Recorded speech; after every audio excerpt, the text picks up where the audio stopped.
2030 तक हमारे वैज्ञानिकों ने मंगल पे रहने की तैयारियां शुरू कर दी हैं। पर दोस्तों सवाल ये उठता है कि आखिरकार मंगल ही क्यों? क्या आपने कभी ये सोचा है कि क्यों हम इंसान हमेशा कुछ नया खोजना चाहते हैं?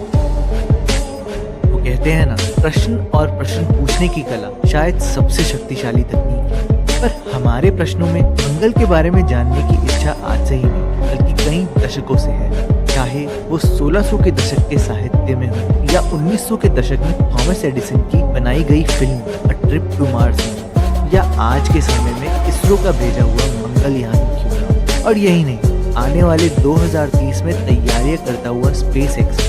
तो सच ये है कि हम सालों से ही किसी न किसी तरीके से मंगल के बारे में जानकारियां एकत्रित करने की कोशिश करते रहते हैं। 1948 में एक फिजिसिस्ट और इंजीनियर वर्नर वॉन बॉन ने एक लेख तैयार किया जिसमें उन्होंने यह बताया था कि एक मनुष्य को किस प्रकार मंगल ग्रह पर भेजा जा सकता है। उन्होंने इस लेख को द मार्स प्रोजेक्ट का नाम दिया। उस समय उन्होंने यह इच्छा जाहिर की थी कि इंसान 1965 तक मंगल पहुंच जाएगा, लेकिन सच्चाई तो ये है कि 1969 में इंसान चांद तक ही पहुंच पाया था। उस समय से लेकर आज तक अलग अलग देशों की सरकार लगभग 60 अलग अलग योजनाएं बना चुकी है, परंतु आज तक कोई भी इंसान मंगल ग्रह पर अपने कदम नहीं रख पाया। लेकिन इंसानों द्वारा मंगल ग्रह पर कई आधुनिक रोबोट्स भेजे जा चुके हैं। इस वीडियो के माध्यम से यह रहस्य जानने की कोशिश करेंगे कि हमारे वैज्ञानिकों को मंगल ग्रह में ही क्यों इतनी दिलचस्पी है। हम इंसानों ने 1971 में मंगल पर पहला रोबोट भेजा था जिसे सोवियत यूनियन ने बनाया था। इस रोबोट को मार्स 2 और मार्स 3 के नाम से जाना जाता है। भले ही मार्स 2 और मार्स 3 दुनिया के पहले इंसानों द्वारा निर्मित वस्तु रही हों जिन्होंने मंगल ग्रह की सतह को छुआ, लेकिन मंगल की सतह को छूते ही ये दुर्घटनाग्रस्त हो गए थे, जिस वजह से इनका मिशन अधूरा रह गया। पहला लैंडर जो मंगल की सतह पर उतरा था, उसने अपना मिशन पूरा किया, वो नासा द्वारा 1976 में भेजा गया था। इस लैंडर का नाम वाइकिंग 1 था और ये पहला रोबोट था जिसने हमें मंगल की सतह की पहली तस्वीर भेजी। वाइकिंग 1 के 21 साल बाद हम इंसानों ने पहला रोवर भेजा जिसका नाम सोजनर था, जो न ही केवल मंगल की सतह पर उतरा पर रोवर होने के कारण उस सतह पर घूम भी पाया। उसके बाद नासा ने स्पिरिट और अपॉर्चुनिटी नाम के रोवर भी भेजे और खास बात यह है कि इनका मिशन सिर्फ 90 दिनों के लिए था, परंतु मंगल पर तेज हवाएं होने के कारण इनके सोलर पैनल साफ होते रहे, जिस वजह से इनका मिशन 6 साल तक चल पाया। लेकिन स्पिरिट के मंगल की मी में धंसने के कारण वह मिशन वहीं खत्म हो गया। आखिर में जो रोवर नासा द्वारा भेजा गया है उसका नाम क्यूरियोसिटी है और इसमें सोलर पैनल्स की बजाय न्यूक्लियर जनरेटर का इस्तेमाल किया गया है। ये सब सुनने में तो बहुत ही अच्छा लगता है। चाहे स्पिरिट रोवर का मिशन 6 साल चला हो और अपॉर्चुनिटी का 13 साल, पर इतने साल में भी दोनों केवल 41 किलोमीटर ही चल पाए हैं। ऐसा कहा जाता है कि जो काम एक रोवर 6 महीने में करता है वो काम एक इंसान 2 घंटे में कर सकता है। और यह कहकर हम इन मशीनों को या इस मिशन को अपमानित नहीं करना चाहते, क्योंकि बिना इन मिशन के हमें ये नहीं पता चलता कि मंगल के वातावरण में इंसानी जीवन व्यतीत करने के लिए महत्वपूर्ण गैस जैसे ऑक्सीजन, नाइट्रोजन, हाइड्रोजन है या नहीं। इन मिशन से हमें ये पता चला है कि मंगल पर कितनी गर्मी है और कितनी सर्दी है। इन लैंडर्स और रोवर की सबसे बड़ी कमी ये है कि धरती से एक निर्देश मंगल तक पहुंचने के लिए 4 से 24 मिनट लग जाते हैं और उतना ही समय मंगल से वापस पृथ्वी पर जवाब आने में लग जाता है। और यह सब निर्भर करता है कि उस समय मंगल और धरती के बीच में कितनी दूरी है। और यह कुछ चीजें हैं जो इंसानों को रोबोट से बेहतर बनाती हैं। एक रोवर इंसानों के दिए गए निर्देश के द्वारा ही काम करेगा। उसे अपना एक हाथ हिलाने तक के लिए इंसानों द्वारा निर्देश की जरूरत पड़ती है, जिस कारण से किसी छोटे से छोटे काम करने में देरी हो जाती है।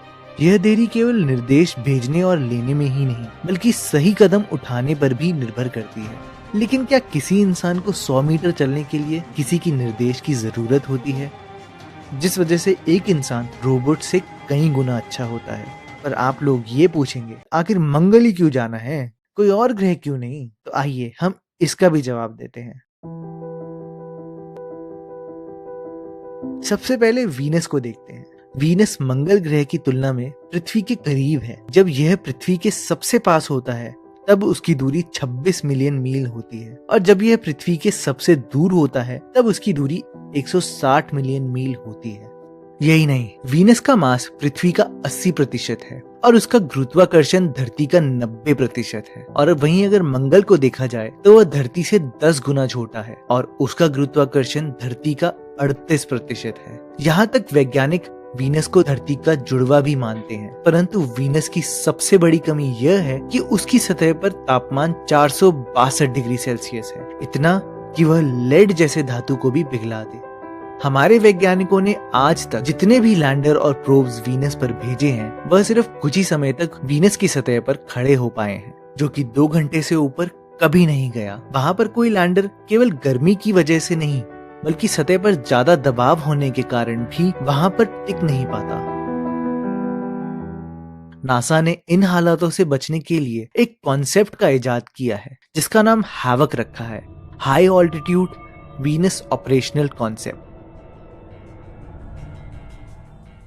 इस कॉन्सेप्ट के अनुसार हमारे वैज्ञानिक वीनस की सतह से 50 किलोमीटर ऊपर एक हवा में तैरने वाला शहर बनाएंगे, परंतु इसे बनाने के लिए बहुत ज्यादा लागत आएगी और फिलहाल ये एक कॉन्सेप्ट ही है, क्योंकि वीनस के वातावरण में काफी हद तक सल्फर है और इसलिए हमारे वैज्ञानिक मंगल को वीनस से ऊपर रखते हैं। हमारे सौर मंडल के बाकी ग्रह को इसलिए खारिज कर दिया जाता है क्योंकि बाकी प्लैनेट्स हैबिटेबल जोन में बिल्कुल नहीं आते और कई प्लैनेट्स में रहने के लिए टेम्परेचर बहुत ज्यादा है या बहुत कम है, या वो बहुत दूर है और कुछ प्लैनेट्स में तो खड़े होने के लिए सतह भी नहीं है। तो हमारे सौर मंडल में बाकी ग्रहों के मुकाबले जाहिर है कि आगे जीवन बिताने के लिए मंगल को चुना जाता है।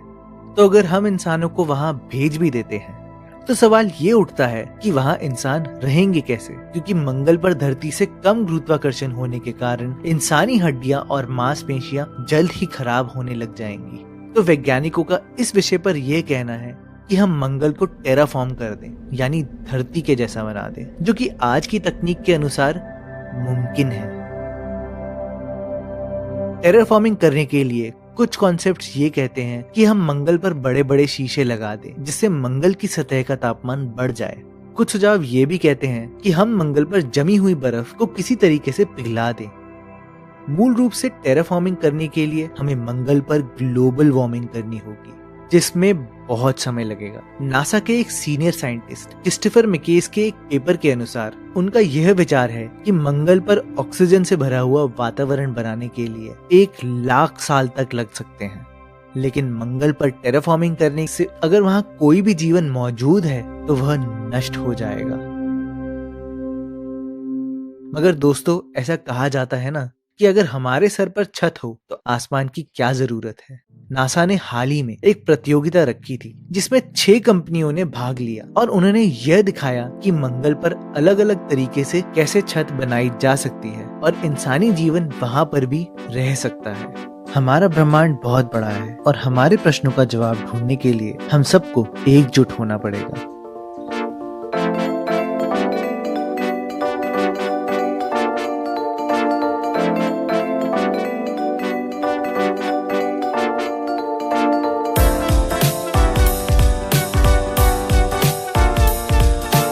तो दोस्तों, आखिरी प्रश्न ये उठता है कि हम मंगल पर जाएंगे कैसे। तो स्पेसएक्स फाउंडेशन ने एक रास्ता ढूंढा है जिससे हम मंगल की यात्रा कर पाएंगे। तो दोस्तों, अगली वीडियो में हम ये जानेंगे कि स्पेसएक्स कैसे मंगल पर जाने की तैयारियां कर रहा है। तो दोस्तों, अगर आपको ये वीडियो पसंद आई हो तो इसको लाइक करना ना भूले, हमारे चैनल को सब्सक्राइब करना ना भूले, क्योंकि हर हफ्ते हम आपके लिए ऐसी ही रहस्यमय वीडियो लाते रहें।